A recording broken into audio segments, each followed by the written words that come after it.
સૌને નમસ્તે. ગુજરાતી પરથી અંગ્રેજી શીખવાના 11મા તબક્કામાં આજે આપણે સિમ્પલ ફ્યુચર ટેન્સ એટલે કે સાદો ભવિષ્યકાળ જોશું. અમારી શાંતિલાલ ચાંદનરી કોલેજના લોગોમાં નીચે એક ટેગલાઇન રહેલી છે, યોગઃ કર્મસુ કૌશલમ, એટલે કે કર્મોમાં નિપુણતા એ જ યોગ છે. તો વિદ્યાર્થી મિત્રો માટે એક વાત કહેવી રહે કે જ્ઞાન મેળવવામાં નિપુણતા મેળવો એ જ શ્રેષ્ઠ યોગ અને ભક્તિ છે. ચાલો આપણે આગળ વધીએ.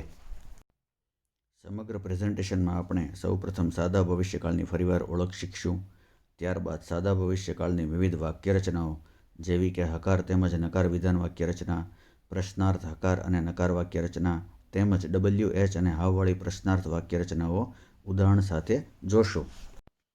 સાદા ભવિષ્યકાળમાં મોટાભાગે ગુજરાતી વાક્યમાં મુખ્ય ક્રિયાપદ અને વર્તમાન કાળનું સહાયકારક ક્રિયાપદ એકબીજામાં ઓતપ્રોત થઈ જતું હોય છે અને મુખ્ય ક્રિયાપદ એ નવું રૂપ ધારણ કરતું હોય છે. જેમ કે મુખ્ય ક્રિયાપદની પાછળ મોટાભાગે ઈશ પ્રત્યય લાગવાથી એ નવું રૂપ ધારણ કરે છે. દાખલા તરીકે રમવું વત્તા ઈશ તો રમીશ, દોડવું વત્તા ઈશ એટલે દોડીશ, લખવું વત્તા ઈશ એટલે લખીશ.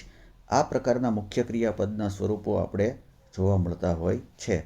ઘણી વખત સાદા ભવિષ્યકાળમાં મુખ્ય ક્રિયાપદના છેડે શ, શે, શું જેવા પણ પ્રત્યયો લાગતા જોવા મળે છે.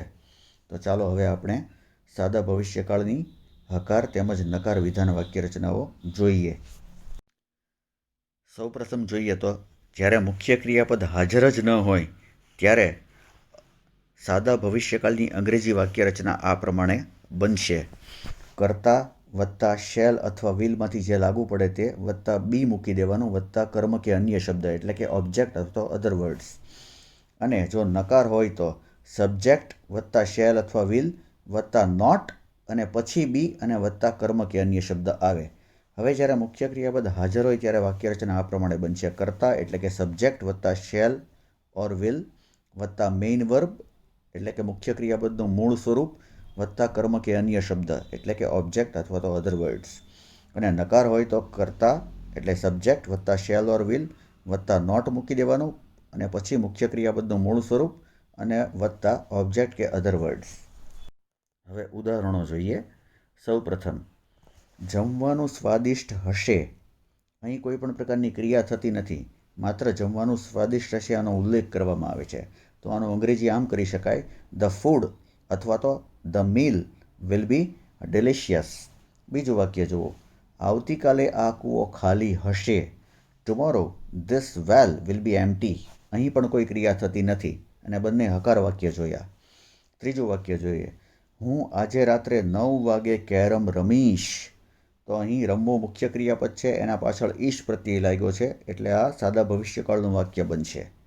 I shall play carom at 9 o'clock tonight. ચોથું વાક્ય જુઓ, આવતીકાલે દશેરા પર લોકો રાવણનું પૂતળું બાળશે. બાળવું વત્તા શે બાળશે. Tomorrow on Dussehra people will burn idol of Ravan. હવે પાંચમા વાક્યમાં એક રસપ્રદ રૂઢિપ્રયોગનો પ્રયોગ આપણે જોઈએ. પાંચમું વાક્ય છે, શસ્ત્રક્રિયા બાદ હું સારી સ્થિતિમાં હઈશ. અહીં કોઈ મુખ્ય ક્રિયા થતી નથી, પણ સારી સ્થિતિમાં હોવું તો એના માટે એક સરસ રૂઢિપ્રયોગ છે.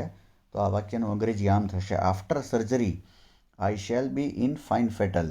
ફાઇન ફેટલ એ સારી સ્થિતિમાં હોવું એ માટે વપરાતો રૂઢિપ્રયોગ છે. આ વાક્યનું અંગ્રેજી આ રીતે પણ થઈ શકે, after surgery I shall be in good condition. છઠ્ઠું વાક્ય જુઓ, તે આવતીકાલે સવારે વહેલો ઉઠશે.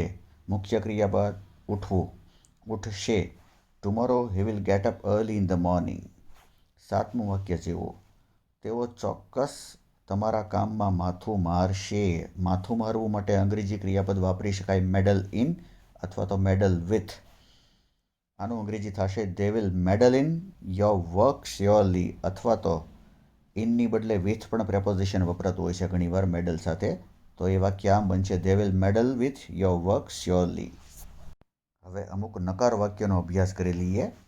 આઠમું વાક્ય, હું આવતીકાલે તારા ઘરે આવીશ નહીં અથવા તો નહીં આવું.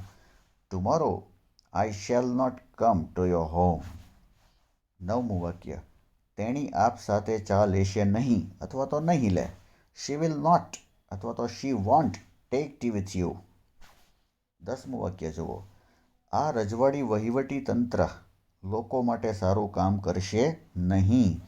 This regal administration will not work well for people. 10મું વાક્ય. હું તમને તમારું ગૃહ કાર્ય પૂર્ણ કરવામાં મદદ કરીશ નહીં. અહીં અગાઉ પણ મેં કહેલું છે, મદદ કરવા માટે હેલ્પ ક્રિયાપદની સાથે બીજું ક્રિયાપદ હંમેશા તેના મૂળ રૂપમાં આવે. ટુ વિનાનું મૂળ રૂપ મૂકવાનું છે. તો આ વાક્યનું અંગ્રેજી બહુ સરસ થશે. જુઓ, આઈ શેલ નોટ અથવા તો આઈ શેન્ટ. વિદેશમાં ઘણી વખત શેન્ટ પણ વપરાતું હોય છે, પરંતુ આપણે બેઝિકલી આઈ શેલ નોટ વાપરતા હોઈએ છીએ. તો આ વાક્યનું સંપૂર્ણ ઇંગ્લિશ આમ થશે: I shall not help you finish your homework. અહીં ફિનિશની આગળ ટુ ભૂલથી પણ મૂકવું નહીં.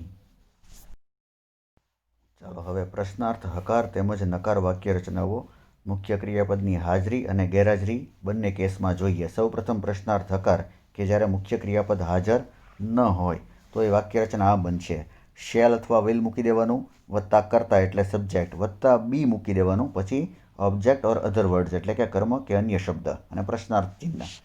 પ્રશ્નાર્થ નકાર, જ્યારે મુખ્ય ક્રિયાપદ ન હોય ત્યારે વોન્ટ અથવા શેન્ટ વત્તા સબ્જેક્ટ એટલે કર્તા વત્તા બી વત્તા ઓબ્જેક્ટ ઓર અધર વર્ડ અને ક્વેશ્ચન માર્ક. વોન્ટ અને શેન્ટ ના લખવું હોય તો આપણે આમ લખશું: શેલ અથવા વિલ વત્તા સબ્જેક્ટ અને પછી નોટ મૂકવાનું રહેશે, પછી બી વત્તા ઓબ્જેક્ટ ઓર અધર વર્ડ્સ અને ક્વેશ્ચન માર્ક. પ્રશ્નાર્થ હકાર, કે જ્યારે મુખ્ય ક્રિયાપદ હાજર હોય ત્યારે શેલ અથવા વિલ વત્તા સબ્જેક્ટ વત્તા ક્રિયાપદનું મૂળ સ્વરૂપ એટલે કે મેઇન વર્બ વત્તા ઓબ્જેક્ટ ઓર અધર વર્ડ અને ક્વેશ્ચન માર્ક. પ્રશ્નાર્થ નકારમાં પણ એ જ રીતે વોન્ટ અથવા શેન્ટ વત્તા સબ્જેક્ટ વત્તા મેઇન વર્બ વત્તા ઓબ્જેક્ટ ઓર અધર વર્ડ અને ક્વેશ્ચન માર્ક. શેન્ટ અને વોન્ટ ના યુઝ કરવું હોય તો શેલ અથવા વિલ વત્તા સબ્જેક્ટ વત્તા નોટ વત્તા મેઇન વર્બ વત્તા ઓબ્જેક્ટ ઓર અધર વર્ડ અને ક્વેશ્ચન માર્ક. પહેલું ઉદાહરણ: શું તાપી નદીમાં પાણી હશે? અહીં કોઈ ક્રિયા થતી નથી. આનું અંગ્રેજી થશે: will water B in the Tapi river? બીજું વાક્ય જુઓ. શું એટીએમમાં પૈસા હશે નહીં અથવા તો નહીં હોય? Want money B in the ATM? ત્રીજું વાક્ય: શું તમે તમારી મર્યાદાનું ઉલ્લંઘન કરશો? મર્યાદાનું ઉલ્લંઘન કરવું, એના માટે અંગ્રેજીમાં ક્રિયાપદ વપરાય છે બ્રીચ અથવા તો વાયોલેટ પણ વાપરી શકાય. તો આનું અંગ્રેજી થશે: will you breach your limit? ચોથું વાક્ય જુઓ. શું આ તારમાંથી વીજ પ્રવાહ પસાર થશે નહીં અથવા તો નહીં થાય? Will current not flow through this wire? પાંચમું વાક્ય જુઓ. શું તમે આવતીકાલે ત્યાં હશો અથવા તો શું તમે આવતીકાલે ત્યાં જશો? તો આનું અંગ્રેજી થશે: will you be there tomorrow અથવા તો will you go there tomorrow? છઠ્ઠું વાક્ય: શું આ તોફાની બાળક શેરીના કૂતરાને પથ્થરો મારશે? તો એ તોફાની બાળક માટે એક નવો શબ્દ આપણે શીખશું, એ છે અર્ચિન. તો ચાલો પહેલાં અંગ્રેજી કરીએ.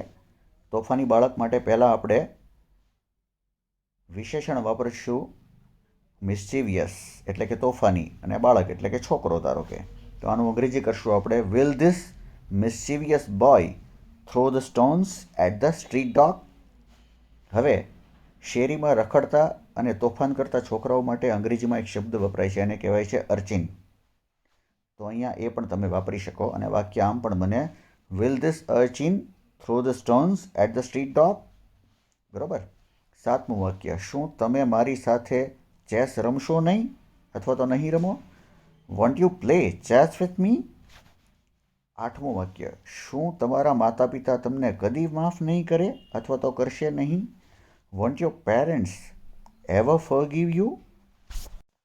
હવે છેલ્લે આપણે WH અને હાવવાળી પ્રશ્નાર્થ વાક્ય રચનાઓ જોઈએ.